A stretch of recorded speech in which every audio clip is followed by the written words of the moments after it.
اللهم اجعل اجتماعنا اجتماعا مرحوما وتفرقنا بعد هذا تفرقا مباركا معصوما ከተማችንን ያማረች የተዘየነች አላህ ያርግልን። የሃይማኖት ተቋማት በመደመር መንግስት እይታ በሚል መሪ ሐሳብ በአዲስ አበባ ከተማ ከሚገኙ የእስልምና እምነት አባቶችና ምእመናን ጋር ከንቲባ አዳነች አቤቤ ውይይት አካሂደዋል። መደመር መንግስት ከሃይማኖቶች ጋር ስለሚኖረው ግንኙነትና ሃይማኖቶች በሀገር ግንባታ ሂደት ስለተወጡት ሚናና እየተወጡ ባለው ድርሻ ላይ የውይይት መነሻ ጽሑፍ ቀርቧል። በውይይቱ የተገኙት የእስልምና ሃይማኖት አባቶችና ተሳታፊዎች ከሀገራዊ ለውጥ ማግስት መንግስት ሃይማኖቶችን በፍትሃዊነት ለማስተናገድ የሄደበትን መንገድ አድንቀዋል።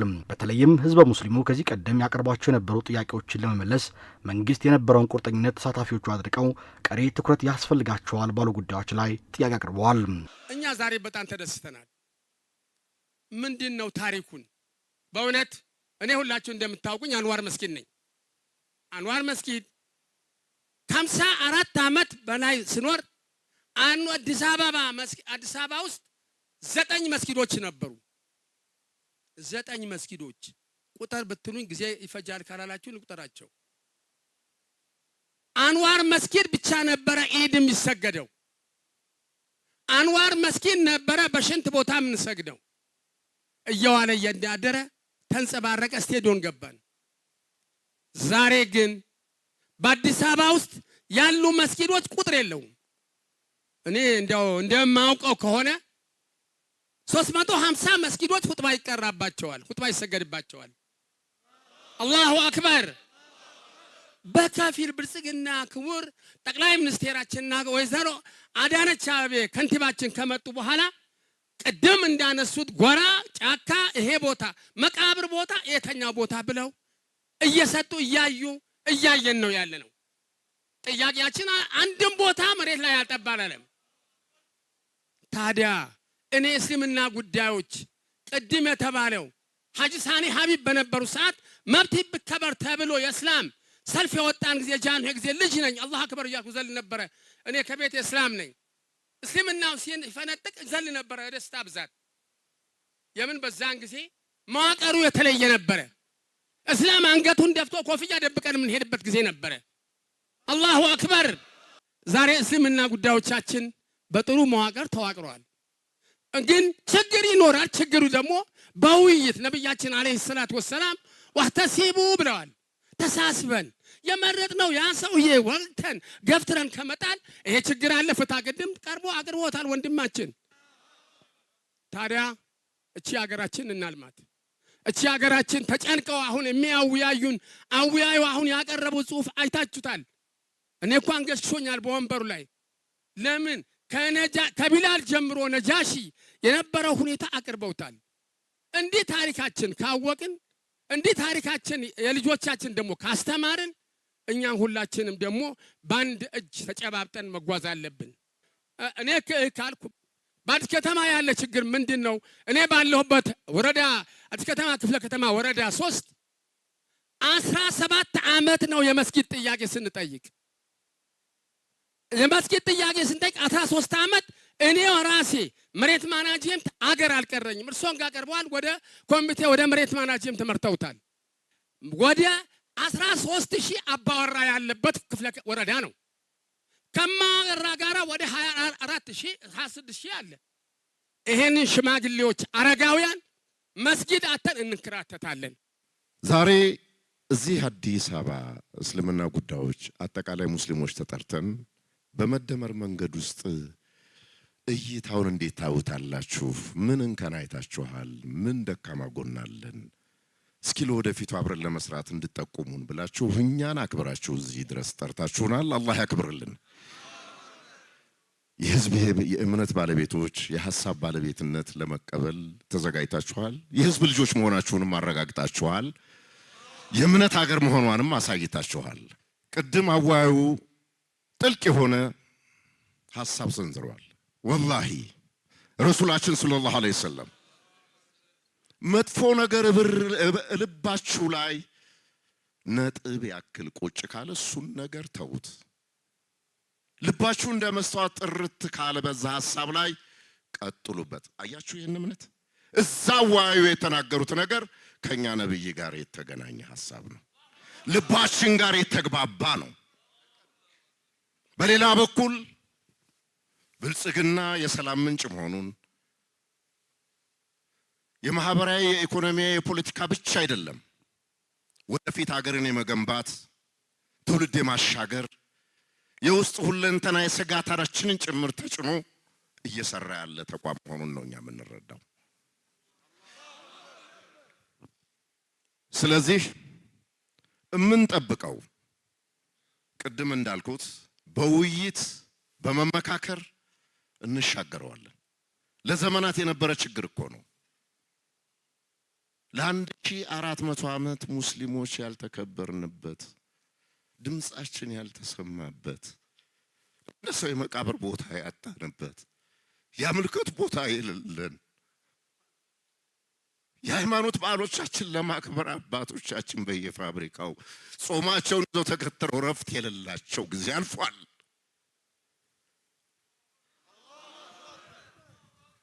ይህ ጥልቅ የስብዕና ጥሰት ተወግዷል። አሁን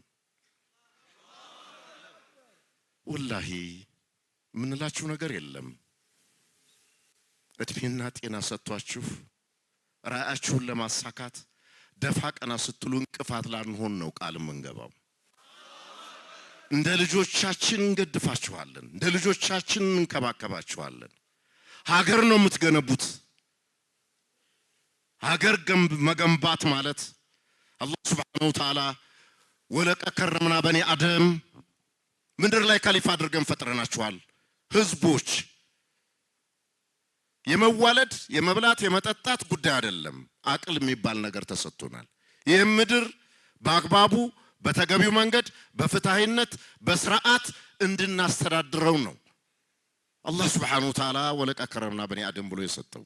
ይህን ተፈጥሮ ሀብት በማይባክም መልኩ ይህን ተፈጥሮ ሀብት ሳይበከል ሳይረበሽ ከኛ የወሰዳችሁትን ግብር ወደ ሌላ ሀገር ሳታጓድኑ ስዊዝ ባንክ ሳይቀመጥ እኛው ላይ ከተማችን ላይ ተማሪዎቻችን ላይ እንዲመገቡት እንዲለብሱት ወላሂ ሀቅ ካልወገን ወርቀናል። እኛ ሙስሊሞች የጀሃነም እንሆናለን። ደግሞአለሁ ሀቅ በማንም ነገር ይሰራ በማንም ይፈጸም ሀቅ ጎን የመቆም ግዴታ አለብን። ከዚህ አንፃር ሀቅ ሰርታችኋል። በሀቅ ጎዳናው ላይ ሄደናል። በሀቅ ዛፎቻችሁ አየር ያመረቱኛ በግራ በቀኝ ያናፈሱን አቀባበል አድርገዋል።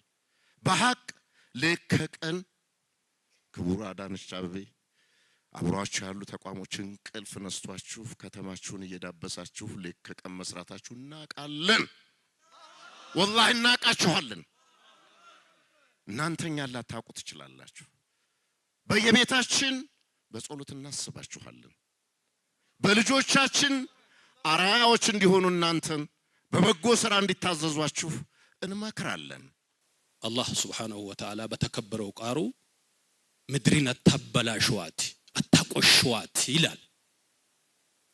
ከኛ ከሃይማኖት ተቋማት ከእስልምና ብቻ አይደለም ማንኛውም ተቋማት የሃይማኖት ተቋማት ማድረግ የሚገባውን ነው መንግስት እያደረገ ያለው። ተቀድመናል ብዬ አስባለሁ። ምድርን መጠበቅ የሚገባው የትኛውም ሃይማኖት መለኮታዊ ነው ብለን ነው የምናምነው። ተውራትም እንጂልም ዘቡርም ፉርቃንም መለኮታዊ ነው ወደ መጥፎ ነገር አይመራም ብለን ነው የምናምነው። ከኛ ከሃይማኖት ተቋማት የሚጠበቀው ነው መንግስት እየሰራ ያለው። ክብር ይገባቸዋል። እድሜና ጤና አላህ ይስጣቸው ብለን ነው።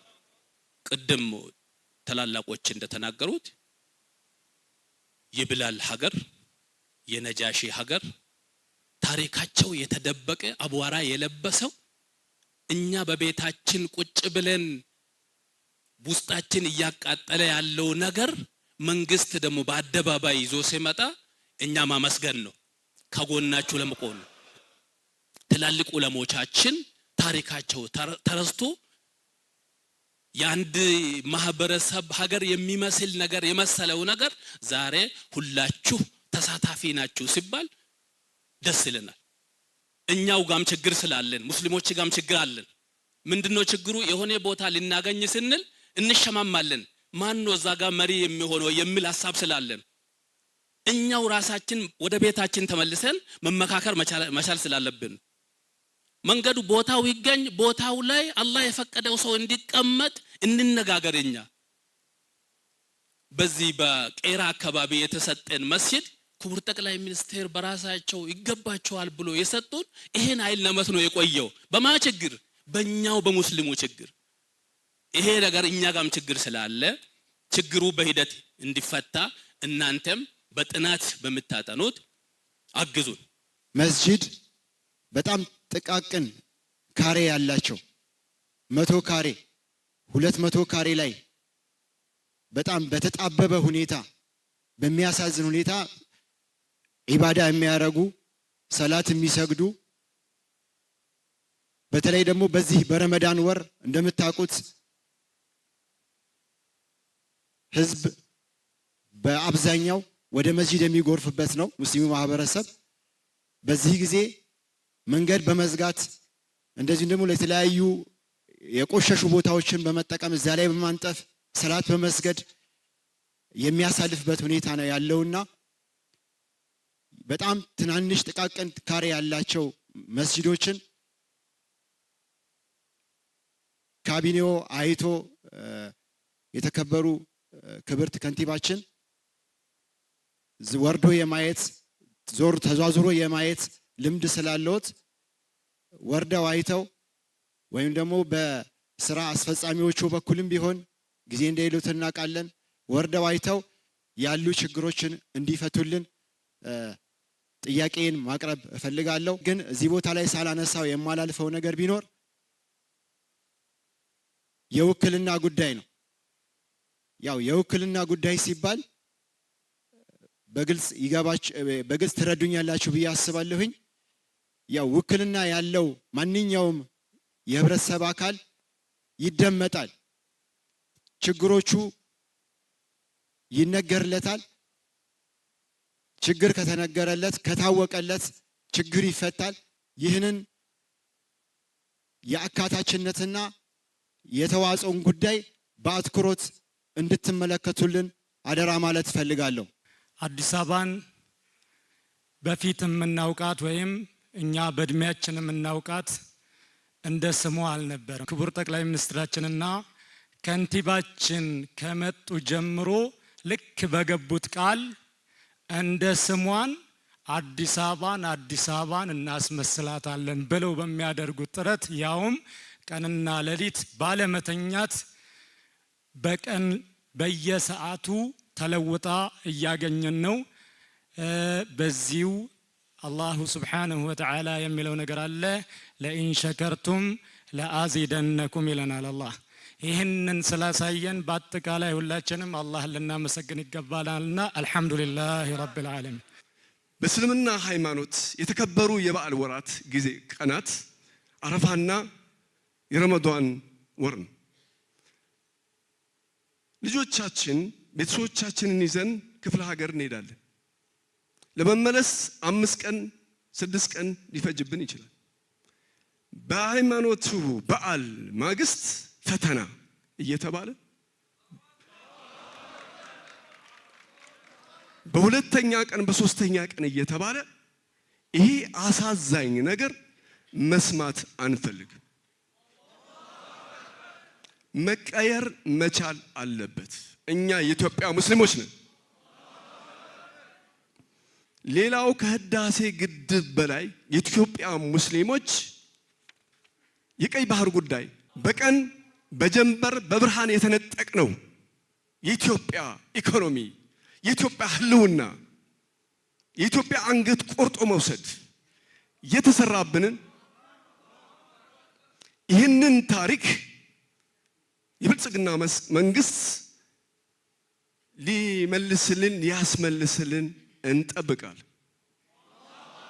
በቤተ መንግስት አካባቢ ሲታለፍ ፎቶ መንሳት እንኳን የማይቻልበት ዛሬ የተለያዩ የእምነት ተቋማቶች ገብተው የሚወያዩበት በተለይ ደግሞ ሙስሊሙ ማህበረሰብ ፊጥር አብሮ የሚያፈጥርበት መንግስታት አብሮ ከሙስሊሙ ጋራ አብሮ ማዕድ የሚጋራበት አፍጥር የሚፈጣጠርበት ወቅት ላይ በመድረሴ አልሐምዱሊላህ። እውነት የተሰራን ስራ ያለማመስገን ንፉግነት ነው። ከተማችን ዛሬ ያለችበት ሁኔታ በጣም ልዩ ውብ እና ስናልፍ እውነት ኢትዮጵያ ውስጥ ነን ወይ የሚያስብል በተለይ ማታ አካባቢ እኔ ብዙ ወደ ከተማ ወጥቼ አላውቅም። ወደ ከተማ አንዳንድ አለፍ ብዬ ሳልፍ እውነት አዲስ አበባ ነው እንደ ያለሁት የምልበት ደረጃ ስለሆነ ከዚህ ቀደም የነበረው ሚስማር ጣራ ላይ ድንጋይ እንደ ሚስማር የምንጠቀምበት ሀገር ጠፍቶ ዛሬ በቃ ለዓይናችን ውብ የሆነ ነገር በማየታችን ከልብ አመሰግናለሁኝ። ለውጥ አለ። ይሄ ለውጥ ቀጣይ በጣም አሁንም ሙሉ በሙሉ ጽድት ብሎ አዲስ አበባ ላይ ብቻ ሳይሆን እንደ ሀገር ለውጦቹ እንዲቀጥሉ ነው ጥሪዬን የማስተላልፈው። በተለይ ደግሞ ለሙስሊሙ ማህበረሰብ በጣም ልዩ ትኩረት ቀደምት ሌሎች ተቋማቶች ላይ ቅጥር እንኳን በሚካሄድበት ሰዓት ሙስሊም መሆናችን ለቅጥር ማንገፋፋበት ሰዓት የነበረበት ሰዓት ነበረ። ዛሬ አልহামዱሊላህ በየመድረኩ ሙስሊሞችን እናያለን፣ በየተቋማቱ ሙስሊሞችን እናያለን። አልহামዱሊላህ እኔ ከዚህ በፊት አካል ጉዳተኛ ባልነበርኩበት ሰዓት ከፈረንሳይ ወረዳ አንድ ተነስቼ አንዋር መስጊድ በእግሬ ሄጄ ቁርአን ቀርቼ መለስ ነበረ። ዛሬ ይሄንን እድል አጥቼዋለሁኝ። ስለዚህ ወረዳ አንድ ላይ መስጊድ ያስፈልገዋል። ልጆች ታንጸው እንዲያድጉ መድረሳ ያስፈልጋቸዋል። ለአካል ጉዳተኞች ምቹ የሆነ መስጊድ እንዲሰራ እዛ ቦታ ላይ እፈልጋለሁኝ። ሌላው በተለይ ሴት እህቶቻችን ሂጃብ ላይ በጣም ከፍተኛ ችግር አለ። እኔ በተወለድኩበት እዚሁ አዲስ አበባ ፈረንሳይ ላይ ከዚህ በፊት እውነት ሂጃብ ተቃጥሎብኛል ትምህርት ቤት። ዛሬ ለውጥ አለ የለም ማለት አይደለም፣ ግን ደግሞ ሙስሊም ጠል መምህራኖች አሉ። ሂጃብ ምንም ክፉ ነገር አያረግም፣ ምንም አይነት ወንጀልን አይፈጽምም። የአክራሪነት፣ የአሸባሪነት፣ የብሔርተኝነት፣ የአመለካከት ችግሮቻችንን ነጥለን የሆነ ተቋም ላይ እኔ እኮ ሙስሊም ስለሆንኩ ነው ከሆነ ቦታ ላይ የተነሳሁት ሲል አዎ ሙስሊም ስለሆነ ነው እንላለን። መጀመሪያ ቦታው ላይ ሲቀመጥ ሙስሊም መሆኑ ታውቆ ነው ቦታው የተሰጠው። ልክ ሲነሳ ጥፋት አጥፍቶ ከቦታው ላይ ሲነሳ ሙስሊም ስለሆነ የተነሳው ስለዚህ እናግዘው እንነሳለት የምንል ከሆነ ሀገራችንን እንረብሻታለን። ሀገራችን ሰላም እንዲሆን እኛ ሙስሊሞች ነን፣ ሰላም ነን፣ ያውም የረሱል ሰለላሁ ዐለይሂ ወሰለም የፍቅር ተከታዮች ነን። ተለይም እኔ አሁን ቦሌ አራብሳ ነኝ። የአንሷር መስጂድ ኢማምና ዋና ኸጢብ ነኝ፣ መስራችም ነኝ ማለት ነው። እዛ አካባቢ ላይ ቀደም ሲል ነበር የገባሁት። ተገባሁ ወደ 10 ዓመት ይሆነኛል። የመቃብር ቦታ እጅግ በጣም ይቸግረን ነበር። ሰው ሲሞትብን የት እንሄድ ነበር? ኮልፌ እንሄድ ነበር፣ ኮተቤ እንሄድ ነበር፣ ጉለሌ እንሄድ ነበር። ሬሳ እንዲህ እያንዘፋዘፍን ማለት ነው። አሁን ያቀርቶልን ወደ 175 ካሬ ሜትር ይመስለኛል ያ ተበርክቶልን አልহামዱሊላህ ወደ 30 ሰው የሚሆን ቀብረንበታል። ትልቅ ኒዕማ ነው ያለው፣ ትልቅ ሁኔታ ነው ያለው እና እዛ ችግራችን በቀላሉ በመፈታቱ እንደው ምስጋና በጣም ከፍተኛ ነው ማለት። ስለዚህ እድሜ አላህ ይስጥልኝ እላለሁኝ። በመቀጠልም የመስጂድ ቦታ ቀደም ሲል ቦሌ አራብሳ አንሷር መስጂድ ኢማም ነኝ እኔ የነበርኩትና ያው እዛ ሁለጊዜው በመንግስት መርሃ ግብር መሰረት የኮሪደር ልማቱ ሲሰራ ትላልቅ ሰዎች በጣም ትላልቅ ተፒያሳና ተካዛንቺስ ታዋሪ የተነሱ ሰዎች በጣም ትላልቅ ሰዎች ለጊዜው ማስተንፈሻ ቢሆንም ትላልቅ ወይ ሰዎች እስከሆኑ ጊዜ ድረስ ትምህርታቸውንም በዛው ሃይማኖታዊ ትምህርት ማለት ነው ዘመናዊ ትምህርት እዛው ሞልቷል፣ ተሰርቶላቸዋል። የሚያጠግብ ባይሆንም አለ ማለት ይቻላልና እዛ እነሱ ደግሞ ሃይማኖታዊ ስነ ስርዓታቸውን ማስከል እንዲችሉ አንደኛ ነገር እንደኛ አሁን እኔ 4 ዓመት ነው ሚዲያው ላይ ያሰገርኩት እንደኛውን ፀሐይ ላይ ብርድ ላይ ዝናብ ላይ በጨለማ በችግር ላይ እየሰገዱ ያሉ ስለሆነ ያ እንደው መፍትሄ እንዲያገኝልን በዙ መማጸን እፈልጋለሁ። እኔ በርግጥ የኛ ችግር በካዛንችስ ያው እንዴት እንዳማረች ያው ሁላችንም የምናውቃት ነች። አካባቢ በጣም ስላማረ ከልብ አመሰግናለሁ ክብርት አዳነች አቤቤ። በመቀጠል የምናገረው ያው ቶባ መስጊድ አባቶቻችን ያው የመሰረቱት መስጊድ ነው። ትንሽ ቦታ ወደ ትልቅ ቦታ እየመጣች አሁን ከልብ የሚያስደስት ቦታ ነው። ክብርት አዳነች አቤቤ የሰጡን ቦታ እውነት ከልብ ነው የምናመሰግኖት። በዛች ቦታ ላይ ግን ማለት ነው በዛች ቦታ ላይ ይሄ ቦታ አይመጥነውም። ቦታ ቢጨምሩልን ካጠገቡ ያለው ቦታ ሰፋ ቢል ስታንዳርዱን የጠበቀ ያንን የመሰለ ቦታ ላይ ያንን የመሰለ ውበት ያለበት ቦታ ላይ እውነት ለእይታ መጀመሪያ ከስንት ወደ ስንት እንደተቀየረ ነገሪያቸውና ከሱ ይጀመር። አዎ እውነት ከአካባቢው ሁኔታ ያው በጣም እኔ አባቴ አላህ ይርሐመው እዛ ነው። ሼህ መሐመድ በጣም ትልልቅ ሰዎች ያሉበት ነው። ቦታዋ በጣም ጠባብ ይችን የምታክል ነች። እኛ ራሱ ቁርአን ስንቀራ በጣም ጠባብ ነች። አሁን ላይ ግን የተሰጠን በጣም ትልቅ ነው። ሀቅ እውነት ወላሂ እውነቴን ነው። ግን በቃ አልጠገብኩም። እኔ 300 ካሬ ነበር 1500 ተደርጓል። እንደዚህ ክብርት አልጠገብኩም እና ለምን አካባቢውን እምብርት እስከሆነች ድረስ ያው ካዛንች ውበቷ ከአካባቢው ውበት ጋር በዛች ቦታ ላይ ምን ይሰራል? ሁሉም የራሳቸውን ታሪኮች ይዘው አልፈዋል መሪዎች። ሁሉም በኃይለ ሥላሴ ጀምሮ እስከ ዛሬ ድረስ ያለው ሁሉም የራሱን ታሪክ ይዞ አልፏል። እኛ ብልጽግና ላይ ነው ያለነው አሁን። ስለዚህ እኛ ብልጽግና ባለውለታችን ነው። ቅድም ብዙዎቹ አውርተውታል። ኢትዮጵያ ውስጥ የነበሩ ሙስሊሞች በዓል ለማክበር ሲፈለግ ትላልቅ ሰው ተፈልጎ ቤተ መንግስት ሄዶ በዓልና ክብር ነው ተብሎ ነው የሚጠየቀው እንጂ በዓል እንዲሁ አይከበርም። ያን ወደ ኋላ ማየት ያስፈልጋል። ብዙዎቹ መለም ይሽኩሪና ሰለም ይሽኩሪላህ ብለዋል። ሰውን ያላመሰገነ አላህን አያመሰግንም የሚለው ትልቅ መርህ ነው ለእስልምና ሃይማኖትና ልናመሰግን ብልጽግናን ይገባል። በዛ አጋጣሚ ክብርት ከንቲባዋን እኔ ወደ አዲስ አበባ አሁን ተመጣሁ ጊዜ ጀምሮ ብዙ ጊዜ አገኛቸዋለሁኝ። አንድ እውነት እንድትረዱልን የምንፈልገው ከስራ ቦታ በለበሱን ልብስ ለብሰው መጥተው ያወያዩብን ጊዜ ሁሉ አለ። እንደ ምክርም የሚሰጡን ነገር አለና እኔ ትልቅ ክብር አለኝ፣ ትልቅ አክብሮት አለኝ ከነካቢናቸው። ያንን ሲያወያዩን እንዲያውም ችግሮቹን በሶስት ክፈሉት ብለው ምክር ነው የሰጡን። በጣም አስፈላጊ የሆኑ መካከለኛ ጊዜ የሚጠይቁ ችግሮችን አውጡና ስጡን ብለውኛል። እኛ ወረቀት አስገብተናል፣ እየተፈጸሙም ነው። በሂደትም ያሉ ነገሮች አሉ፣ ይፈጸሙታል፣ እርግጠኛ ነኝ። ችግር የለም። ወላኪን ግን በኢትዮጵያ ታሪክ ተደርጎ የማይታወቅ እንኳን የሙስሊም ሀገር የማይመስል ምርጫ ሲደረግ በኢትዮጵያ ታሪክ ለመጀመሪያ ጊዜ የእያንዳንዱ የመንግስት አካላት ከፌዴራል ጀምሮ እስከ ወረዳ ያለ መዋቅር ሁሉ ለዚህ ምርጫ ስኬታማ እንዲሆን ያልተደረገ ነገር አንድም ሰው የለም። እርግጥ አንድ ሰውም አልተጎዳም፣ አንድ ሰውም ሊከፋ ይችላል። ወላኪን ግን የመንግስት አካላት ከጎናችን ነበር የቆመው። ምርጫው በሰላማዊ ሁኔታ ተፈጽሞ ሙስሊሙ ማህበረሰብ መሪዎቹን አስቀምጧል። ደግሞ የአዲስ አበባ መሪ መሆን ከክብርት ከንቲባ ጀምሮ እኔም መታደል ነው ብዬላለሁኝ እና ጥሩ ማህበረሰብ ነው የአዲስ አበባ ኗሪ። ዛሬ በምታዩት ደረጃ በዲሲፕሊን ሲጠይቅም እንደዛ አይነት ነገር ነውና አዲስ አበባ መምራት እንደመታደል ይቆጠራል።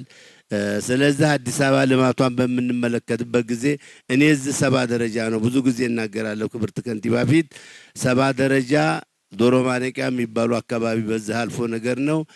ቆሻሻው አያሳልፈንም ነበር። የሚገርማቸው ነገር እኔ አሁን ማደያ ያለበት አካባቢ ነው ቤቴ ጠፍቶኝ።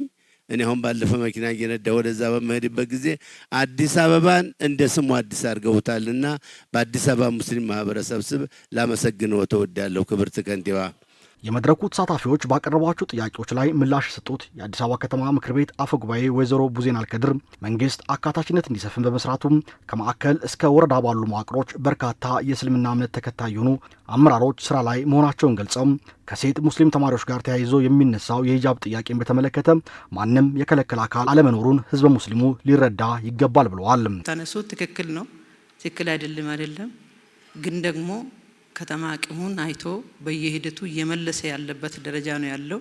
የተነሱ ጉዳዮችም አሁን ብሎ አሁን ይመለሳሉ አይደለም፣ በቀጣይ ተይዘው የሚመለሱ ይሆናሉ። ይሄንን ክብርት ከንቲባ በኋላ ያጠቃልላሉ የሚላለኝ እኔ እስላም ሰላም ነው፣ እስላም አንድነት ነው፣ እስላም መተባበር ነው፣ እስላም መረዳዳት ነው የሚል ሁላችንም ተገዢ ነን።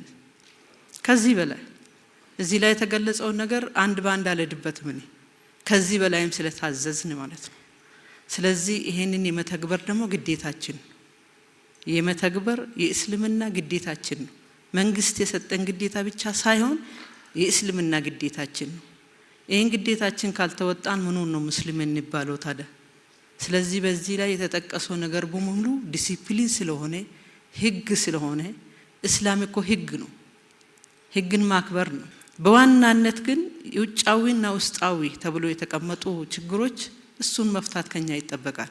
በተለይ ውስጣችን ያለውን ችግሮችን በደንብ ጠንቀቀን አውቀን ካልታገል ነው ካላስተካከል ነው ትልቅ ችግር ላይ መንወድቅ ስለሆነ እሱ ላይ ትኩረት መስጠት ያስፈልጋል የሚላለኝ።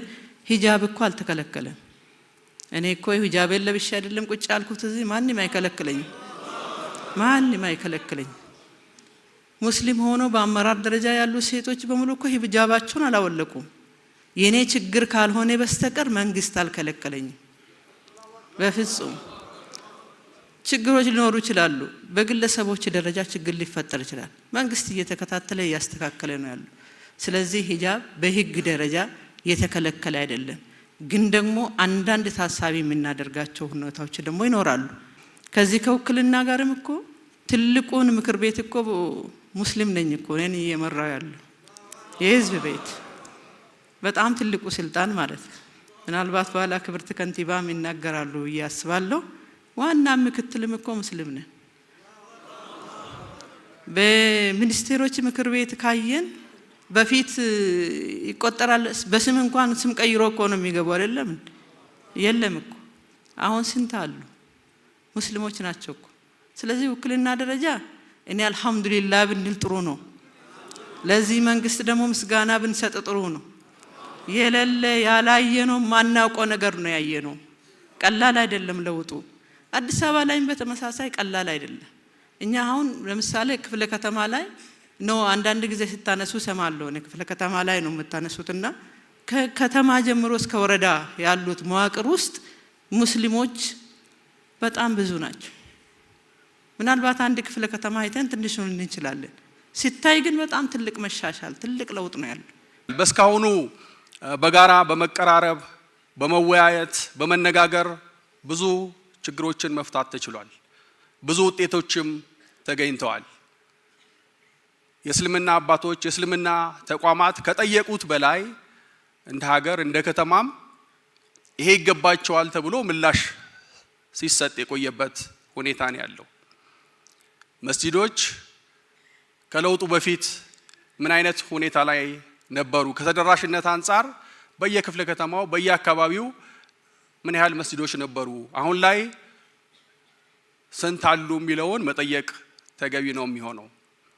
በዚህ መድረክ በዛሬው መድረክ እጅግ በጣም ደስ የሚለው ነገር የጎደለንን ሳይሆን ያገኘነውን የመጣውን ውጤት በደንብ በሚያሳይ አግባብ ነው አባቶች ሀሳብ ስታነሱ የነበረው። መሆን ያለበት ይሄ ነው። የተሰራውን ነገር ያገኘነውን በአግባቡ ተረድተን አንስተን የሚጎድል ነገር ካለ ደግሞ ሂደትን ጠብቆ ቅድም ሲነሳ እንደነበረው ለዘመናት የተከማቹ ችግሮች በአንድ ጊዜ ሊጠናቀቁ አይችሉም። በሂደት እንደ ችግሮቹ ቅደም ተከተል እየታዩ እንደ አስፈላጊነቱ አሰራርን በተከተለ መልኩ ተመሳሳይ ጥያቄዎች ከሌሎች የእምነት አባቶች ከሌሎች የእምነት ተቋማትም ጋር ውይይት ሲደረግ ይነሳል። በተለይ ከቤተ አምልኮ ጋር በተያያዘ ሁሉም ለሁሉም የሚነሱ ጥያቄዎችን በአንድ ጊዜ ምላሽ እንስጥ ብንል እንደ ከተማ አስተዳደር እንደ መንግስት ለመፈጸም የሚቸግሩ ነገሮች እንዳሉ በደንብ መረዳት ተገቢ ነው የሚሆነው። የከተማ አስተዳደሩ እናንተ ስለጠየቃችሁ ብቻ ሳይሆን ተገቢነት ያላቸው ችግሮች በራሱም ጭምር ፈትሾ ምላሽ የሚሰጥበት መፍትሄ የሚሰጥበት ሁኔታ ነው ያለው። በባለፉት የለውጥ ዓመታት ቅድም ሲገለጽ እንደነበረው 455,000 ካሬ ሜትር ለእስልምና እምነት አምልኮ እንዲሆን የከተማ አስተዳደሩ ሰጥቷል። የተወሰኑ ማስፋፊያዎች ቢኖሩም በአብዛኛው ግን ለአዳዲስ የአምልኮ ቦታዎች፣ የቀብር ቦታዎች ተብሎ የተሰጠ ነው። አሁን ከዚህ ቤት ሲነሳ እንደነበረው ደግሞ በርካታ ጥያቄዎች አሉ፣ በርካታ ፍላጎቶች አሉ፣ ተገቢነት ያላቸው ጥያቄዎችም እንዳሉ እንረዳለን። ግን ደግሞ ጊዜ ይጠይቃል። ሁለተኛ ሌሎችም የሚያነሱትንም ጥያቄ ታሳቢ ማድረግ ያስፈልጋል ማለት ነው። ከምንም በላይ የሃይማኖት እኩልነት በህገ መንግስት ብቻ ሳይሆን በተግባር የተረጋገጠው በዚህ የለውጥ ዘመን ነው። አባቶች በተለያየ መልኩ ገልጻችሁታል። የባለፉት ስርዓቶች የንጉሱ ስርዓቶች ወቅት የነበረው ሳይሆን በቅርብ ከለውጡ በፊት የነበረውን ነባራዊ ሁኔታ መለስ ብሎ ማሰብ ያስፈልጋል። ምን አይነት ፈተና ውስጥ እንደነበረ መንግስት እንዴት በእምነት ተቋማት ውስጥ ጣልቃ ሲገባ እንደነበረ ሁላችንም የምናውቀው ነው። አሁን ላይ እንዲህ አይነት ነገር የለም። የእስልምና ምክር ቤቱ ከመንግስት ጋር ህገ መንግስቱን ህግን በጠበቀ መልኩ በጋራ በትብብር አብሮ የሚሰራበት ጉዳይ እንደተጠበቀ ሆኖ በሃይማኖታዊ ጉዳይ ግን መንግስት ጣልቃ እንደማይገባ እዚህ ቤት ያላችሁ ሁላችሁም የምትመሰክሩት የምታረጋግጡት ነው። ትልቁ ስኬት ትልቁ ድል ይሄ ነው። ከዚህ ባሻገር የሆኑ የቀሩ ጉዳዮች ካሉ በጊዜ ሂደት እየተመለሱ እንደሚሄዱ እናንተም ያነሳችሁት ነው። በዚህ አግባብ መረዳት ተገቢ ነው የሚሆነው ማለት ነው። በቀጣይም እኔ ትኩረት ሰጥተን ልንሰራባቸው የሚገቡ ጉዳዮች ተብለው የቀረቡ አሉ። ከነኛ ውስጥ አንዱ ውስጣዊ አንድነትን መጠበቅ የሚለው ላይ በደንብ ማስመር ያስፈልጋል። ቅድም እህቴ በደንብ ገልጸዋለች። ያስተምሮ ልዩነቶች ሊኖሩ ይችላሉ። እንደኛ ልዩነቶች መስፋት የለባቸውም። እንደኛ ልዩነቶች በመማማር በመወያየት መስተካከል የሚገባቸው ናቸው። እኛ አንድ ካልሆንን የኛ ተከታዮች አንድ አይሆንም። እኛ አንድ ካልሆንን በሀገር ላይ የሚያስከትለው ተጽዕኖ ቀላል የሚባል አይደለም። ልዩነቶች ካሉ ተነጋግሮ መፍታት ያስፈልጋል። ወደ ውጭ መውጣት የለባቸውም። ለሌላው የሚተርፍ እውቀት ያላቸው አሊሞች እዚህ ቤት አሉ፣ ከዚህም ውጭ አሉ። እነሱ የሚሉትን መስማት፣ መሪዎቻችን የሚሉንን መስማት፣ አንድ መሆን አስፈላጊ ነው የሚሆነው። የውስጥ አንድነት ማጠናከር ካልተቻለ ተጽዕኖ በሀገርም ላይ ነው። መንግስት አንድ ሁኑ እያለ ነው። በፊት አንድ ሁኑ የሚል ነበር እንዴ? አልነበረም። ልዩነቶች እንዲፈጠሩ ሆን ተብለው የሚሰሩ ስራዎች ነበሩ። አሁን ላይ አንድ እንሁን፣ አንድ ሁኑና ትውልድን ቅረጹ፣ ሀገርን ገንቡ፣ ሰላምን አጽኑ፣ ኢኮኖሚያዊ ብልጽግናን በጋራ እናረጋግጥ እየተባለ ያለበት ሁኔታ ነው ያለው። ስለዚህ በዚህ ጉዳይ ላይ በደንብ ትኩረት ሰጥቶ መስራት ተገቢ ነው የሚሆነው። እህቴ እንዳነሳችው በእኛ ህይወት እኮ ሂጃብ ለብሶ ትምህርት ቤት መግባት የሚከለከልበት ወቅት ላይ ነው አይደል የነበር ነው። እህቶቻችን ሂጃባቸው ወልቆ የተለያየ ነገር ሲያጋጥም የነበረበት ሁኔታ ነው ያለው። አሁን ሂጃብ እንዳይለብሱ የሚከለከልበት የትምህርት ተቋምም ሆነ የመንግስት ተቋም የለም። እንደ ከተማ አስተዳደር ብንወስድ ግን ደግሞ እዚህም እዛም የሚነሱ ጥያቄዎች አሉ። እንደ ሀገር ኢትዮጵያ የብዙ እምነት ባለቤት ናት። የሌላውንም ስሜት ካልጠበቅን እንደ ሀገር ያወጣናቸው የተግባባንባቸው ህጎች ካልጠበቅን እንደ ሀገር እንቸገራለን፣ እንደ መንግስትም እንቸገራለን። እኛ የምንጠይቀው ጥያቄ በተመሳሳይ ሌላውም ቢጠይቅ ምን ሊፈጠር ይችላል? ተገቢነት የሌላቸው ፉክክሮች፣ አብሮነትን ሊያሻክሩ የሚችሉ ተግዳሮቶች ሊገጥሙ እንደሚችሉ ማሰብ ተገቢ ነው የሚሆነው። በእርግጠኝነት ሂጃብ የተከለከለበት የትምህርት ተቋም የለም። ግን ደግሞ አንዳንድ ትምህርት ቤቶች ላይ የሚያጋጥሙ እንቅስቃሴዎች አሉ። ይሄንን በንቃት መከታተል፣ መታረም ያለባቸው ጉዳዮች እንዲታረሙ ማድረግ ያስፈልጋል። ከዛ ውጪ ከውክልና ጋር በተያያዘ የተነሳ ጉዳይ አለ። እንደ ከተማ እንደ ሀገርም በዚህ የለውጥ ጊዜ የተገኘውን ያህል ውጤት አለ ብዬ አላምንም። እንደ ከተማ የአመራር ስምሪት በሚሰጥበት ጊዜ ብዝሃነትን፣ አካታችነትን ታሳቢ ባደረገ መልኩ ነው የሚሰራው። በከተማ ደረጃ እኛን ጨምሮ በበላይ አመራር ደረጃ ያለው ስብስብ ብዝሃነትን፣ አካታችነትን ያካተተ እንዲሆን ትኩረት ተሰጥቶ እየተሰራ ያለበት ሁኔታ ነው ያለው። የከተማው ካቢኔ፣ የተቋማት አመራሮች በየደረጃው ይህን ታሳቢ ተደርጎ ነው የሚሰራው። አንዳንዴ ቅድም እህቴ ያነሳቸው አይነት ነገር ያጋጥማል። ሲመደብ ያው ታይቶ ነው። ሙስሊም ከሆነ ሙስሊም መሆኑ ታውቆ ነው የሚመደበው። ሲመደብ ሳይሆን ሲነሳ ሙስሊም በመሆኔ ነው የሚል ካለና ተገቢ ያልሆነ መልእክት የሚያስተላልፍ ካለ ይሄን መታገል፣ ማስተካከል፣ ማረም ተገቢ ነው የሚሆነው። መታየት ያለባቸው የሚጎሉ ነገሮች አሉ ቢባል እንኳን ተቋም አለ። በተቋሙ አማካኝነት በሰከነ መልኩ እየተነጋገሩ ምላሽ መፍትሄ መስጠት የሚቻልበት ሁኔታ እንዳለ መውሰድ ያስፈልጋል። ኢትዮጵያ የብዝሃ ሃይማኖት ባህልና ትውፊት ባለቤት የሆነች ሀገር መሆኗን የገለጹት ከንቲባ አዳነች አቤቤ አንዱ ደምቆ ሌላው ደብዞ የሚታይባት ሳትሆን ሁሉም ሃይማኖቶች በእኩልነት የሚደምቁባት መሆኗን አስረድተዋል። ከንቲባዋ የእስልምና ሃይማኖት እንደ ሌሎች ሃይማኖቶች ሁሉም የኢትዮጵያን ጥንታዊ ቅርሶች፣ ታሪኮችና ትውፊቶች ጠብቆ ለትውልድ በማሸጋገር ብሔራዊ ጥቅምን በማስጠበቅ ግብረገብነትንና ሰብአዊ ርኅራኄን በማስተማር እንዲሁም በልማት ተሳትፎ የዛሬዋን ኢትዮጵያ በመገንባት ረገድ ያለው ሚና የጎላ ስለመሆኑ ተናግረዋል። መድረኩ ባሳለፍነው ሳምንት በተለያዩ ክፍለ ከተሞች ከእስልምና እምነት አባቶችና ምዕመናን ጋር ሲካሄድ የቆየው ውይይት ማጠቃለያ ሲሆን የመንግስትና የሃይማኖት ተቋማትን ሚናና ድርሻ በግልጽ ለይቶ ያስቀመጠም እንዲሁም የጋራ መግባባት የተፈጠረበት ስለመሆኑ ተመልክተዋል።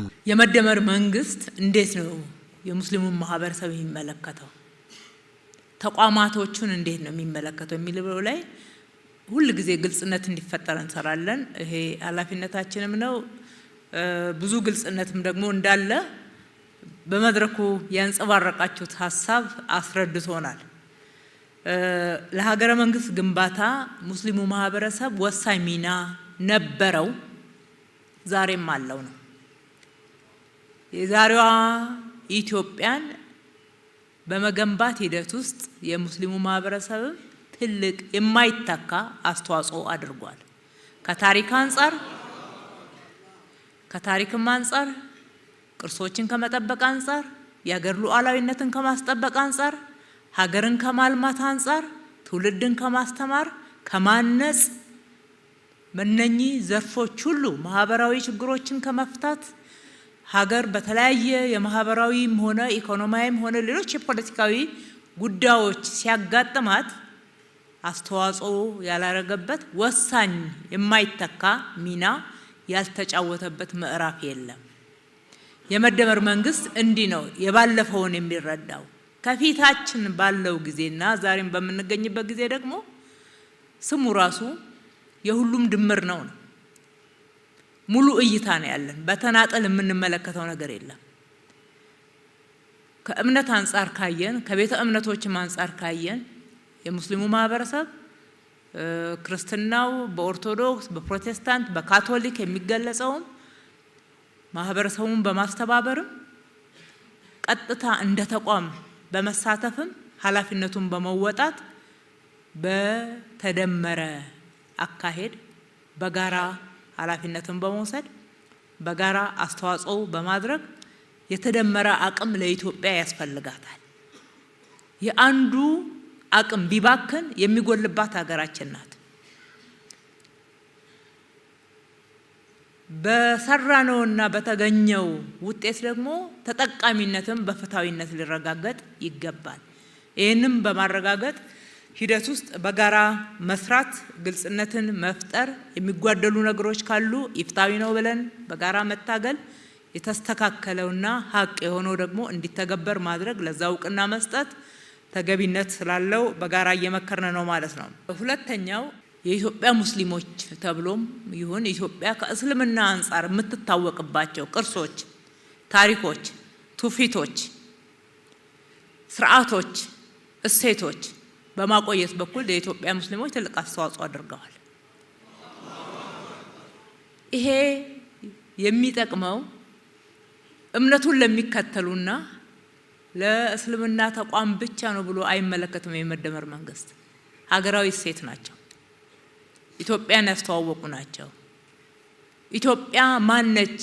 የኢትዮጵያ ምንነት፣ የኢትዮጵያን ሙሉ ገጽታ ማወቅ ለሚፈልግ አካል እነኚህ ተቆጥረው ታውቀው ተመዝግበው ክብር ተሰጥቷቸው የሚያዙና የታሪክ አካል ተደርገው ነው መያዝ ያለባቸው። ሲጻፍም በዛው ልክ ትላንትና በዚህ በኩል የጎደለ ካለ እሱም መሙላት፣ የተጣመመ ነገር ካለ ደግሞ ማስተካከል፣ ለወደፊት ደግሞ በተሻለ ሁኔታ ከጠንካራው ጎን ወስደን በማስፋት አዳዲስ እሴቶችን ጨምረን በማጉላት መስራት እንደሚገባን ለዛም እንደ መንግስተኛ ዝግጁ መሆናችንን የምንመለከተውም በዚህ አግባብ መሆኑን የምናይበት መነጽራችን ይሄ እንደሆነ ሙሉ እንደሆነ ሁላችንም እኩል እንድንይዛቸው ነው። እነኝን ስንተገብር የምንከተላቸው መርሆች ምንድናቸው ነው? መርሃችን ምንድነው? አንደኛውና የመጀመሪያው መንግስታዊ ሃይማኖት የለንም። እንደ ኢትዮጵያ ሃይማኖታዊ መንግስትም የለንም። ኢትዮጵያ የብዝሃነት ሀገር ናት። ብዝሃ ሃይማኖት፣ ብዝሃ ማንነት፣ ብዝሃ ቋንቋ፣ ብዝሃ ባህል፣ ትውፊት በቃ ኢትዮጵያቺ ናት። ኢትዮጵያ የሆነ ጎልቶ የሚታይባት የሆነ ደግሞ አንሶ ደብዝዞ የሚታይባት ሳትሆን አጠቃላይ ኢትዮጵያውያን ያላቸው ባህል፣ ያላቸው እምነት፣ ያላቸው ማንነት፣ ትውፊቶች የምንላቸው በማጉላት የምናገለግልበት እኩል የምንመለከትበት እንጂ ለአንድ እምነት በተለየ ሁኔታ አድሎ የምናደርግበት ለሌላው እምነት ደግሞ ሩቅ የምንሆንበት የአሰራር ሁኔታን አንከተልም። ይሄ ኢትዮጵያን ትላንትናም ሀገረ መንግስቷ ተገንብቶ እንዳይጠናቀቅ ያጎደላት አንድ ምክንያት ስለሆነ መቀጠል የለበትም። በመንግስታዊ ኃላፊነት ስንቀመጥም ሰው የራሱ እምነት አለው፣ የሚከተለው ሃይማኖት ይኖራል። ፕሮቴስታንት ሊሆን ይችላል፣ ኦርቶዶክስ ሊሆን ይችላል፣ ካቶሊክ ሊሆን ይችላል። ሲያገለግል ግን የህዝብ አገልጋይ ነው፣ የሁሉም አገልጋይ ነው። ሲያገለግል ለአንዱ በእምነቱ ስለቀረበ ሌላው ደግሞ እዛ እምነት ውስጥ ተሳትፎ ስለሌለው የተለየ መመዘኛ ሊኖረው አይገባም። በተለየ ሁኔታ የሚቀርበው በተለየ ሁኔታ ደግሞ የሚርቀው ሁኔታ ካለ የግለሰብ ችግር ነው፣ መስተካከል አለበት ማለት ነው። እንደ እምነት እንደ መንግስት የምንመለከተው በእኩልነት አይን ነው። ይሄንን ለማስረጥ ነው ብዙ እየታገልን ያለ ነው። የተለያዩ ጉድለቶችና ስህተቶች ስለነበሩ እሱን ማረም የአንድ ጀንበር ጉዳይ ይሆናል ብላችሁ እናንተ ማታስቡ፣ እኛም እንደዛ አይደለም። ግን በሂደት የተሟላ ስታንዳርድ እዚህ ላይ ለማሟላት አመራሮቻችን፣ ሰራተኞቻችን በሚያገለግሉበት ሰዓት ሴኩላሪዝምን እንዲጠብቁ፣ ሁሉን እኩል እንዲመለከቱ፣ በፍትሃዊነት እንዲያገለግሉ፣ የሁሉም አገልጋይ መሆናቸውን ደግሞ እንዲያረጋግጡ ተግተን እየሰራን ያለ ነው። ሁሉንም እንደየእሴቶቻቸው ደግሞ ማገልገል። ይሄ ማለት ማዳላት ማለት አይደለም። ሙስሊሙን ስናገለግል የሙስሊም እሴቶች መጠበቅ መከበር እንዳለባቸው ገብቶን፣ ፕሮቴስታንቱን ስናገለግል ፕሮቴስታንቱ ጋር የሚጠበቁ እሴቶች መከበር ያለባቸው አክብረን በበዓላቶቻቸው ሊሆን ይችላል። ኦርቶዶክስን ስናገለግል የሚጠበቁ የሚከበሩ የሚገባቸው እሴቶችና ትውፊቶችን በማክበር የሁሉም እኩል አገልጋይ መሆናችንን ተቋማትንም እኩል የምንመለከት መሆናችንን በዚህ ነው የምናረጋግጠው። ሌላው ከመርህም አሁን ከምንገኝበት አውድ አንጻርም ማስተካከል ደግሞ ያሉብን ጉዳዮችና እኩል ልንታገላቸው የሚገባ የከሌ ችግር ነው በሚል የምናቀርበው አይደለም። እዚህ ላይ ብዥታ እንዳይኖር ግን እኩል ለሀገራችን ስለማይጠቅም ለቤተ እምነቶች ስለማይጠቅም ለተቋማት ስለማይጠቅም ስለማይገነባን እኩል መታገል አለብን። እየታየ እዛም እዚህም ያለ ችግር ነው እና እኩል እንከላከለው የምንለው አንደኛ ጽንፈኝነትና አክራሪነትን ነው። በእምነት መካከልም ሲገባ ለዋናው ለመንፈሳዊ ዓላማ በመቆም ፋንታ ዓላማን ያዛባል፣ በመጨረሻም ሀገርን ይጎዳል። ከዚህ አንፃር የኔ የዛ የምንለው ክፍፍል አይኖርም። እንደ ሀገር የጋራ አቋም ኖሮን እኩል የምንታገለው መሆን ይገባዋል ነው። ሰኩላሪዝም መጠበቁ ለእናንተ ጥቅም እንጂ ጉዳት የለውም። በእኩልነት መገልገልን ያመጣልና ሰኩላሪዝም ካልተጠበቀ ሁሉም ለየራሱ ማዳላት ውስጥ ይገባል። ሁሉ ቦታ ደግሞ የራስ ሊቀመጥ አይችልም። እንደምታውቁት ያው የብዝሃነት ሀገር ስለሆን ከሁሉም ተዋጽኦ ከሁሉም ውክልና ስለሚኖር በእምነት የሚቀርበን ጋር ጥሩ ተገልግለን ሌላው ጋር ሲደርስ ደግሞ ፍትህ የሚጓደል ከሆነ እንዴት እንወጣዋለን? ሀገርም አይገነባም። ሀገርም አይገነባ፣ ትክክለኛ አገልግሎትም አይገኝም። የመንግስት ገለልተኛ አገልጋይነትም ይጓደላል ማለት ነው። ብዙ ከኋላ ይዘን የመጣናቸው ችግሮች ስላሉ እነሱን ለመቅረፍ ጥረት በምናደርግበት ሰዓት ሁሉ ነገር ባንዴ ስላልተመለሰ የተበዳይነትና የቅሬታ ስሜትም ደግሞ ተገቢ አይደለም። መረዳት ያስፈልጋል፣ መረዳዳት ያስፈልጋል፣ መወያየት ያስፈልጋል፣ መገነዛዘብ ያስፈልጋል። ጥያቄዎችን ስንመልስ ቅደም ተከተሎች አሉ። የበለጠ የተጎዳ ወይም ደግሞ ችግር ያለበት ቅድሚያ ሲሰጠው የኔ አልተመለሰም በሚል ቅሬታ ውስጥ መግባት አያስፈልግም። የሚመልስ መንግስት መሆኑን ካያችሁ፣ እየመለሰ መሆኑን ካያችሁ፣ አካሄዱን ካያችሁ፣ የማይመለስ ነገር አለመኖሩን ደግሞ ማመን ያስፈልጋል ማለት ነው። የጊዜ ጉዳይ፣ የሂደት የቅደም ተከተል ጉዳይ በየእምነቱ ስለሚያጋጥመን ነው ይሄንን የምናነሳው። በእስልምና ውስጥ የሚያጋጥመናል፣ በፕሮቴስታንት የሚያጋጥመናል፣ በኦርቶዶክስ የሚያጋጥመናል። ሁሉም ጥያቄ ያለው ከእምነት እንኳን ባናስተያይ በቤተ እምነቱ ውስጥ ራሱ የኛ አካባቢ ለምሳሌ ልደታ አልተመለሰም ይቅርቆስን መልሳችሁ የሚሉ አይነት ነገር ያጋጥመናል።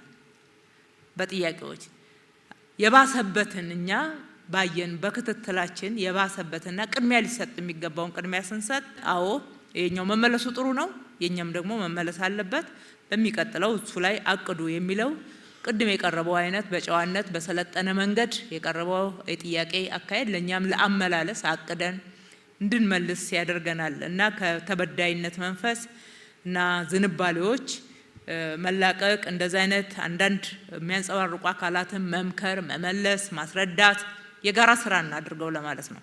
የእምነት አክቲቪዝም አያገለግለንም፣ እኛ አይጠቅመንም፣ ለሀገራችንም አይጠቅምም፣ ለቤተ እምነቶችም አይጠቅምም። በየትኛውም ዘርፍ አላግባብ የሚካሄዱ የአክቲቪዝም እንቅስቃሴዎች አሁን እንግዲህ ዓለምን እንዴት እየፈተነው እንዳለ እያየን ነው። የእያንዳንዳችን በር አንኳኩቶ ችግር ውስጥ ካልከተተን በስተቀር ማለት የለብንም። ከወዲሁ ነቅተን ሁሉን ነገር በሰለጠነ መንገድ በውይይት በህግ አግባብ በአሰራር የራስንም ተቋም በማክበር አባቶችንም በማክበር በዛ መንገድ ልንሄድበት ይገባል። አንዳንድ ጊዜ የሚያጋጥመንን ጉዳዩ እንዲገባችሁ በደንብ የሚያጋጥመንን ለማንሳት ጥያቄዎች ሊሆኑ ይችላሉ። አንድ ቦታ ላይ የተፈጸመ ተግባር ትክክል አይደለም የሚል ቀርቦ ሊሆን ይችላል። እሱ ላይ እየተነጋገርን እያለን እየተወያየን እያለን ድንገት መግለጫ እንዲያጋጥመናል። እንዴ እየተወያየንበት አይደለ እንዴ እንላለን።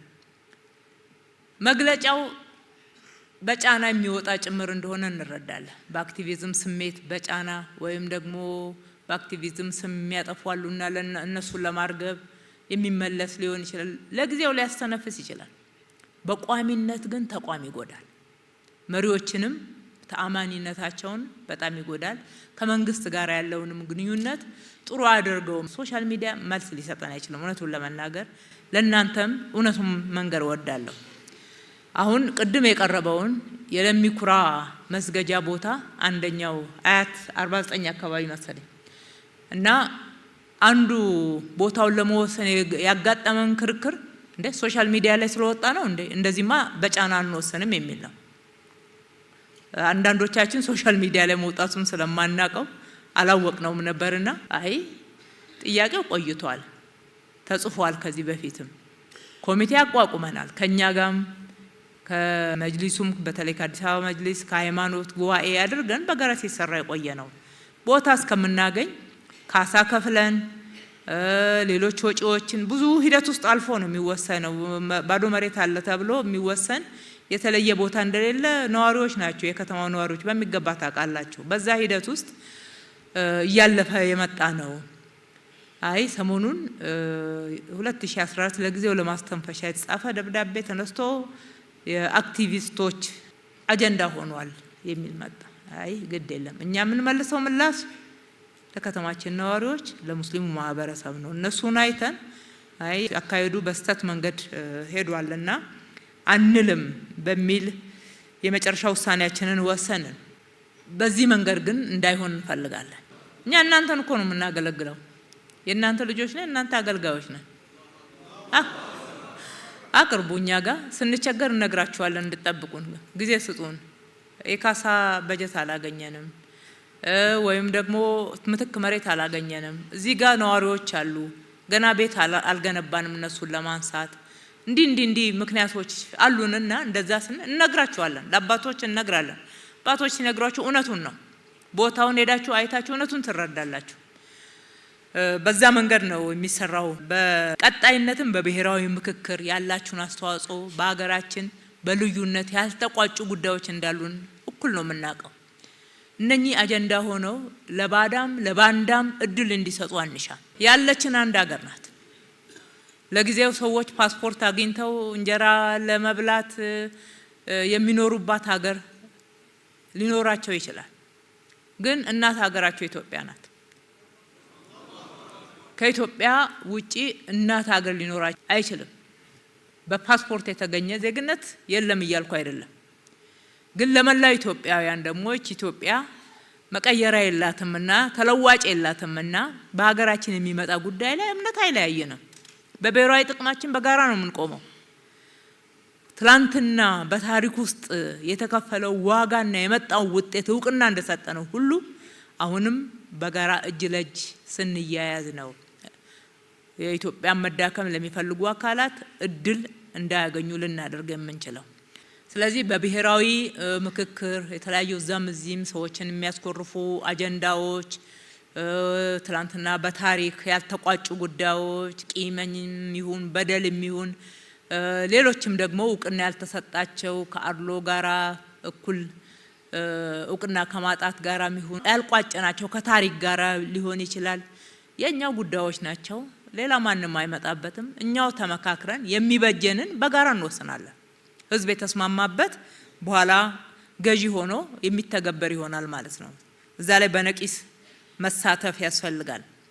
ውስጣዊ አንድነታችሁን ጠብቁ። ቅድም ዶክተር ጀማሉ እንዳለው ከዚህ በፊት እንዴት አድርገን ከፋፍለን እናዳክም ነው አይደለም? አሁን ደግሞ እንዴት አድርገን ውስጣዊ አንድነታችሁን ጠብቃችሁ አንድ ጠንካራ የኢትዮጵያ ሙስሊሞች ሆናችሁ ኢትዮጵያን መስላችሁ በኢትዮጵያዊነታችሁ ኮርታችሁ በሀገራችሁ የጠንካራ ተቋማችሁን እንድታጠናክሩ ነው። ለዚህ ነው የመጅሊስ እውቅና በአዋጅ ጭምር በዛ ደረጃ እንዲሰጥ የተደረገውም መጠናከር አንድነት ስለሚያስፈልገን ነው። እኛ የከተማችን ነዋሪዎች በየትኛው እምነት ውስጥ ቢከፋፈሉ ተጨማሪ አጀንዳ ነው የሚሆንብን፣ ስራ ነው እንጂ የሚሆንብን ልማት አይሆነንም። እኛ ለልማት በጋራ የሚሰለፍ ኃይል ስነ ምግባርን በደንብ የሚያስተምር ዜጎችን የሚያንጽ ፈጣሪን እንዲፈራ የሚያበቃ መልካም ነገሮች ሰብአዊነት ወደ ትውልዱ እንዲሸጋገር የሚያደርግ የእምነት ተቋም በየትኛው እምነት ውስጥ ይሄ አስተምሮ የጋራ ስለሆነ ይሄ ከፍ እንዲል ነው የምንፈልገው።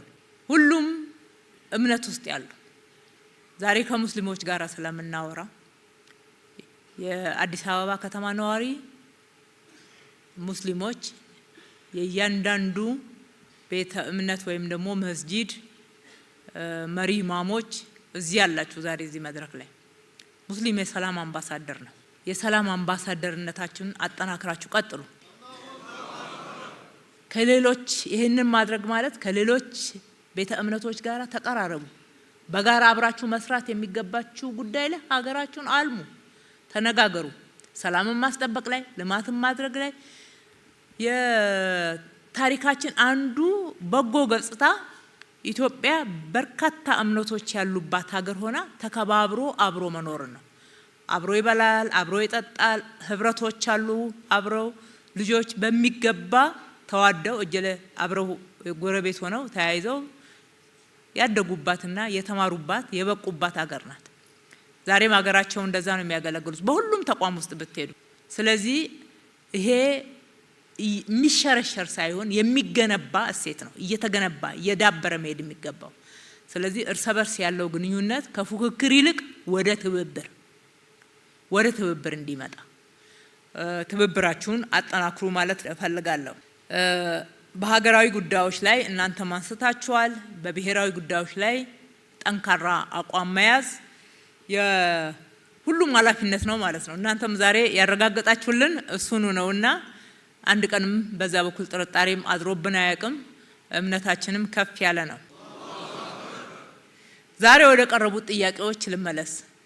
ዛሬ ወደ ቀረቡት ጥያቄዎች ስመለስ ሁላችሁም እንዳዳመጣችሁት አንዳንዶቹ እዚህ መድረክ ላይ አናቀርብም ብለው አለፉት እንጂ ሁሉም ጥያቄ አለው። በሁለት መንገድም ነው የተነሳው። ከትላንትናው ጋራ በማመነጻጸር የመጣው ለውጥ ጠየቅነውን ጥያቄ መለሳችሁበት አግባብ ያልጠየቅነውም ጭምር እስከመመለስ በፍታዊነት አይታችሁ ሄዳችኋልና ይሄ መሰረታዊ ለውጥ ነው የሚል የመጣው ለውጥ እውቅና የሚሰጥ። በሌላ በኩል ደግሞ ተመልሶ አላለቀም፣ አሁንም እንቸገርባቸው ቦታዎች አሉ። ምን ስለ መሬት ነው እኮ የተጠየቀው። ምንም እኮ ሌላ አንደኛ ከከተማ አስተዳደሩ አቅም በላይ የሆነ ነገር አይደለም የሚጠየቀው። ሁለተኛ በሰለጠነ መንገድ ጭፍን ባለ አትመልሱም የሚል ሳይሆን ይሄን መልሳችኋል፣ ይሄ ደግሞ ይቀራችኋል የሚል ነው። ይሄን ነው እኛ ይዳብር የምንለው። ይሄ ይዳብር በቸገረን ቦታ ላይ እኛም እንነግራችኋለን እናንተም ትረዱናላችሁ፣ እኛም እንረዳችኋለን። የዛሬውን አሁን ካዳመጣችሁ በሁሉ ክፍለ ከተማ ላይ ጥያቄ አለ። በክፍለ ከተማ ማድረጋችንም ጥሩ ነው። ወደ ወረዳዎች ደግሞ ስንወርድ ክፍለ ከተሞች ላይ የተነሱ ጥያቄዎች አሉ፣ በየወረዳዎቹ ጥያቄዎች አሉ። እነኚህን ሁሉ ደምረን ካየን ከካፒታልም አንፃር ካለንም የቅደም ተከተል ከሁሉም ጋር ጥያቄ መኖሩ መነሻ አድርገን እውነቱን እነግራችኋለሁ፣ በአንዴ አንመልሰው። ከዚህ ከተጠየቁት ውስጥ የባሰባቸውን ቅድሚያ እንሰጣለን። ቅድሚያ ስንሰጥ ደግሞ ከመወሰናችን በፊት ለመሪዎቻችሁ እናሳውቃለን። እነኚህ ጊዜ መጠበቅ ይችላሉ ካለባቸው ጫና አንፃር ወይም ደግሞ እዛ አካባቢ መሬት ለማቅረብ እኛ ካለብን ጫና አንፃር ጊዜ የሚፈልግ ነው። ቅደም ተከተላለው። መስራት ያሉብን ስራዎች አሉ። ነዋሪውንም በፍትሃዊ መንገድ ነው የምናስተናግደው። መሬት ስናስለቅቅ፣ ቦታ ስንተካ፣ ካሳ ስንከፍል ብዙ ጫናዎች አሉና እንደ መንግስት በፍትሃዊነት ሁሉንም ስለምናገለግል የምትጠብቁንን ጠብቁን እንላለን። ያው ፈረንጆቹ የሚሉ የለ ሮም በአንድ ሌሊት አልተገነባችም ይላሉ። አልተገነባችምና ቅደም ተከተል አስይዘን ግን ጥያቄዎቻችሁን በፍትሃዊነት በእኩልነት አይን አይተን ምላሽ እንሰጣለን። ከሂጃብ አንፃር ተነስቷል። ያው ትምህርት ሚኒስትሩም ብዙ ጊዜ ማብራሪያ ሲሰጡ ሰምቻለሁ። የኛ ትምህርት ቢሮም ሲሰጥ ሰምቻለሁኝ። እንደው እነሱ ጋር እንኳን ሳት ብሎ ይሆን እንዴ እንዳንል የለም። ግልጽ የሆነ መንግስት አሰራር አለው። ትምህርት ቤት ላይ አልተከለከለም። ሰዎች በራሳቸው ምክንያት እዛም እዚህም ያጠፋሉ። እናንተ ጋር የሚያጠፉ ያጋጥማችሁ የለም? ሁሉም ጋር እኮ ከአሰራሩ ወጣ ብሎ የሚያጠፋ ሲያጋጥም የመንግስት አለማድረግ ነው። ቅድም እሱን ነው እየተዋየን ለመፍታት ችግሮችን ለማጣራት ስንሄድ፣ በጎን በኩል ደግሞ አክቲቪዝም ሲመጣ ለመፍታትም አይመችምና እንደዛ ነው። ከዛ ውጪ አንዳንድ እናንተም ገብታችሁ እንድትመክሩበትና እንዴት እናድርግ የሚለውን እስኪ እናንተ ይዛችሁ ነው መፍትሄ። አንዳንድ ተማሪዎቻችን የኛ ተማሪ መሆናቸውን ለመለየት እንኳን እስከሚያስቸግረን ድረስ የሂጃብ ጉዳይ ያልሆነ ያጋጥመናል። መታወቂያ ዛሬ ፎርጅድ ማለ እንደምታውቁት ፋይዳ እስከሚዳረስ ድረስ። ሁለተኛ ካላየናቸው ተማሪዎቻችን መሆናቸውን ካለየን መታወቂያም በሆነ ቦታም ተወርቆም ወይም ደግሞ አታሎ መቀበል ይቻላል። የተማሪዎቻችንን ደህንነት መጠበቅ አለብን። የትምህርት ቤቱን ደህንነት መጠበቅ አለብን። መጠበቅ ሲገባ ኃላፊነታችን በሚገባ እንድንወጣ ለማድረግ የኛ ተማሪዎች ብቻ በትምህርት ቤት ውስጥ ያሉ መሆናቸውን ማረጋገጥ አለብን። ብዙ ማጭበርበሮች በዚህ ዘመን ስላሉ ማለት ነው። የሚያጭበረብር ደግሞ ስለሆነ ብቻ አይደለም፣ ከዛ እምነት ስለመጣ ወይም ስላልመጣ ብቻ አይደለም የሚያደርገው። ስለዚህ ከዛም አንፃር ያለውን ጫና በመረዳት በሚዛኑ የእምነት ኢንዶክትሪኔሽኑን ወይም ደግሞ እሴቱን ትውፊቱን መብትን መጠበቅ በአንድ በኩል፣ በሌላ በኩል ደግሞ ወደ ጫፍ ያልወጣ አካሄድን በሁለቱ መካከል ሚዛን ጠብቀን ለነሱም ደህንነት፣ በሌላ በኩል ደግሞ ፉክክርን ሌላውም ደግሞ አለው ትምህርት ቤት ውስጥ ካላደረኩ የሚለው ማለት ነው። እንደዛ አይነት ኢትዮጵያ በፉክክር አትገነባምና እኛ ተሳስበን የህዝቦች ትስስር እያጠናከርን ነው ኢትዮጵያን ገንብተና እስከዛሬ ያደረስናት በመተሳሰብ ሚዛንን በመጠበቅ ጫፍን ባለመያዝ። እንደዛ ስለሆነ እስከዛሬ ሀገራችንን ጠብቀን ሉዓላዊነቷንም አስከብረን የምንኮራባት ሀገርን የገነባ ነው። በዛ መልክ ስለሆነ ያሉ አንዳንድ ምልክቶች ሲያጋጥሙ እንደሚወራው ነው አይደለም የሚለውን ወረድ ብሎ ማየት ይገባል ማለት ነው። ጥፋቶች ደግሞ ሲኖሩ ግለሰብ ነው ተቋም ነው ያደረገው የሚለውን ደግሞ መለየት ያስፈልጋል። እንደዛ ሲሆን ለመፍትሄም አካል ለመሆን በጣም ቀላል ነው የሚሆነው። ውክልና ላይ ተነስቷል። እንግዲህ ሁሉም ነገር አንጻራዊ ነው። ትላንት ከነበርንበት አንጻር ያው እህቴ እንዳነሳችው እዚህም እህቴ ቡዜና እንዳነሳችው ተው ትላንት ከነበርንበት አንጻር ዛሬ የደረስንበት ምስጋና ይሻላል። በጣም ትልቅ ለውጥ ነው ያለው። በተፈለገው ልክ ነው ወይ የሚባለው ሁሉ ነገር በአንድ ጊዜ አያልቅም። ሂደቶች አሉና ሂደቱ ግን ጤናማ ነው፣ ደግሞ ፈጣን ነው። እንደምታዩት በፍጥነት ነው ነገሮች የተስተካከሉት። ይልቅ እህቴ ከዛ ያነሳችውን እኔ መድገም እፈልጋለሁ። ሙስሊም ይሁን ፕሮቴስታንት ይሁን ካቶሊክ ይሁን ኦርቶዶክስ ይሁን ሲሾም እኮ ይታወቃል ማን እንደሆነ። ብቃት እስካሟላ ድረስ ስብጥርን ለመጠበቅ ኢትዮጵያን ለማስመሰል በይፋ ጥረት እናደርጋለን። የምናፍርበት ጉዳይ አይደለም። የኢትዮጵያ ተቋማት ኢትዮጵያን መምሰል ስላለባቸው ማለት ነው እናደርጋለን። ልክ ጥፋት ውስጥ ሲገባ ወይ በሌብነት ሲያዝ ወይ ደግሞ ሌሎች ጥፋቶችን ያለ ሕግ አግባብ ሲሰራ ማስተካከያ ሲደረግ ወይ ከኃላፊነቱ ሲነሳ ሙስሊም ስለሆንኩ ፕሮቴስታንት ስለሆንኩ ወይ ደግሞ ኦርቶዶክስ ስለሆንኩ የሚባሉ ጉዳዮች አሉ። እሱም አይደለም። እሱ ካላዋጣ ደግሞ ኦሮሞ ስለሆንኩ አማራ ስለሆንኩ ትግሬ ስለሆንኩ ይቀጥላል። እዛም ውስጥ ደግሞ ካለፋችሁ ከሄዳችሁ በአካባቢው ጎሳ ውስጥ ምናምን መግባት ይመጣል። ከዚህ አካባቢ ስለሆንኩ ከዚህ ዞን ስላልሆንኩ የሚሉ ነገሮች አሉ እና እንደዚህ አይነት ጉዳዮች ያጋጥሙናል።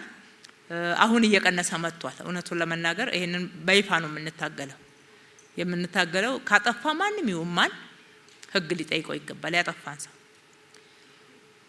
እንዲያገለግል እውነቱን የእምነቱን እሴት የሚጠብቅ ከሆነ እጁን ንጹህ ልቡንም ንጹህ አድርጎ በምሳሌነት የሚጠቀስ አገልጋይ ሆኖ መቅረብ ነው ያለበት።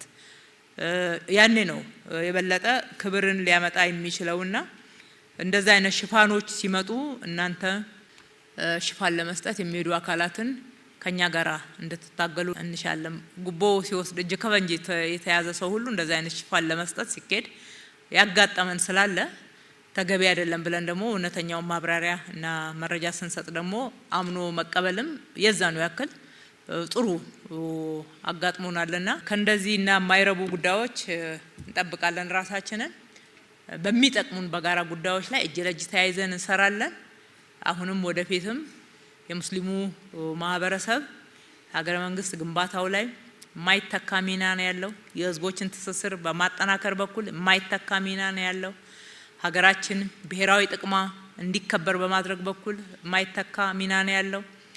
ሰብአዊነትን በማስፋፋት በመተሳሰብ ግብረ ገብነት እንዲዳብር በማድረግ በኩል የማይተካ ሚና ነው ያለው። እነኚህ የማይተኩ ሚናዎቻችሁን አሁንም መወጣታችሁን አጠናክራችሁ ቀጥሉ። በፈለጋችሁን ሰዓት በአመራሮቻችሁ አማካኝነት በአባቶች አማካኝነት ታገኙናላችሁ። በየክፍለ ከተማው በየወረዳ ያለው አመራራችን አገልጋያችሁ ነው። በደከማቸው ቦታ አግዙ፣ ምከሩ፣ ጉቦ አትስጡ። ጉቦ በመስጠት መብታችሁ ለማስከበር አትሂዱ። ያልተገባ ጥቅምም ለማግኘት ጉቦ ሰጥቶ የሚሄደውን ታገሉ። እንዲህ ስናደርግ የምንፈልገው አይነት ፍትሃዊ አገልግሎት ይመጣል። ፍትሃዊ አገልግሎት ደግሞ በየደረጃው ሲመጣ ሁላችንም ተጠቃሚዎች ነው የምንሆነው። በጋራ ሀገራችን ትበለጽጋለች። ሀገራችን ለማበልጸግ እጅ ለእጅ ተያይዘን አሁንም እንትጋላለሁኝ። ስላዳመጣችሁን በጣም እናመሰግናለን። ፈጣሪ ኢትዮጵያና ሕዝቦቿን ይባርክ።